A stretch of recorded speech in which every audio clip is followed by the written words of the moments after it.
यह है दारुल वक़्फ़ का खूबसूरत सा मेहमान खाना फ़ुरूदगाह सालिहीन।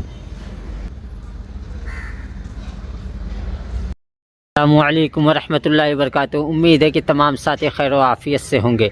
दोस्तों, इस वक्त हम देखेंगे दारुल वक़्फ़ देवबंद में मौजूद फ़ुरूदगाह सालिहीन यानी मेहमान खाना। पहले तो मेहमान खाना दूसरा था, ये नया बना हुआ है, अभी पिछले साल ही बनकर तैयार हुआ है। तो आओ हम देखते हैं कि इस वक्त यानी रात के वक्त वो किस तरह से दिखता है और उसका मंजर किस तरह का होता है। दोस्तों, फ़ुरूदगाह सालिहीन यानी मेहमान खाना, और ये अभी पिछले साल ही बनकर मुकम्मल हुआ है। तो पहले तो दूसरा था यानी कुतुब खाना के अंदर मेहमान खाना था, मगर अब ये है। आप देख सकते हैं इसकी लाइटिंग वगैरह किस तरह की गई हैं और इसकी डिज़ाइन।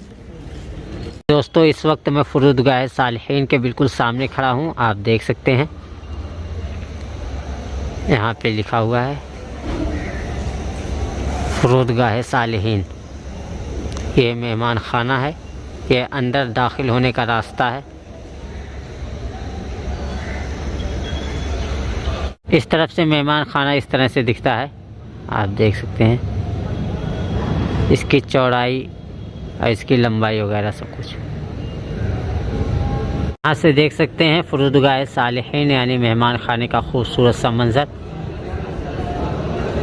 ये है मेहमान खाना और इसके बिल्कुल सामने ये पार्क बना हुआ है और इस तरफ रवाक़े सालिम है यानी दारुल वक़ामा।